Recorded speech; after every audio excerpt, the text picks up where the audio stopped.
So old Aaron Rift on NoDQ.com is making a bunch of old school videos on Instagram if you haven't checked him out. Aaron Rift is the man on NoDQ.com. He's been a wrestling fan forever. Very knowledgeable guy. But he did say something today and it caught old Jem's attention, kind of being the old school fan.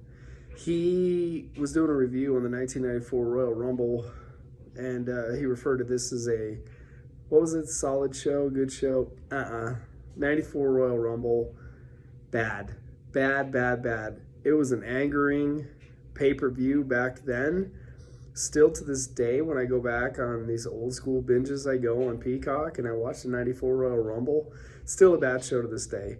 The show it started off bad from the beginning. This was in Providence, and the show started off bad from the beginning. One, you had a weird combination on the microphone.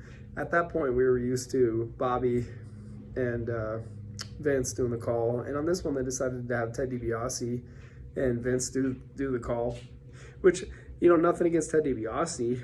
I like Teddy, but he wasn't exactly the best commentator, and it showed. It's just him and Vince didn't flow well on the mic, so that's what started a little bit weird. Undertaker versus Yokozuna.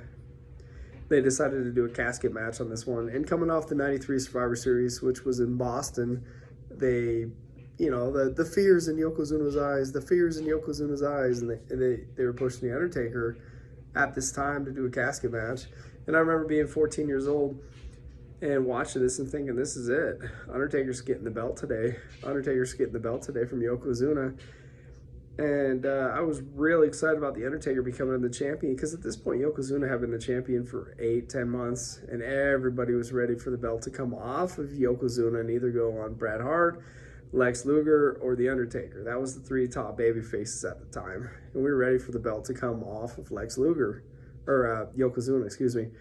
We were just ready. Everybody was sick of Yokozuna. They had seen it, and they were done. So about halfway through this match, Undertaker and Yokozuna are going at it. And as a young fan, I'm holding out hope that Undertaker is going to win the belt. And then all of a sudden, you see about 20 heel wrestlers come from the back. Crush, Bam Bam, Owen, Jeff Jarrett. The list goes on with Shawn Michaels. They all come out, jump the Undertaker, help Yokozuna win. They all beat the shit out of the Undertaker. It's like 20-on-1. I know Undertaker was having a kid at this time, so he was taking time off. I get it. And he didn't come back till SummerSlam 94. Fake Taker versus the real Taker. I get it, but the way they portrayed it, they had all the heels beat up the Undertaker. Yokozuna wins the match, and then the Undertaker floats to the top of the building, aka Marty Jannetty, in the Providence Civic Center, and you're sitting here watching this thinking, what am I watching? Vince did his best to sell it. Teddy did his best to sell it, but it was a very, very poor decision watching Marty Jannetty, fake Undertaker, float to the top of the building. And then they did a little vignette where he's in the casket and he will not rest in peace and blah, blah, blah. And it was bad. And the overall Royal Rumble match, this year they decided in the '94 Royal Rumble match they were going to speed it up from 2 minutes to every 90 seconds. But if you go back and you watch the counter on it, they were coming out way before 90 seconds. It was just, the match was so quick. The match had no pacing on it. And it was dominated by heels for the most part. And then at the end, it comes down to Bret and Luger, and they go out at the same time. You don't know who won the match. You're still pissed off about the Undertaker getting jumped by 47 guys.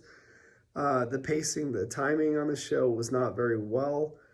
I will say one thing. Razor Ramon and IRS had a damn good Intercontinental title match. And Bam Bam Bigelow and Tatanka had a great match too, as well.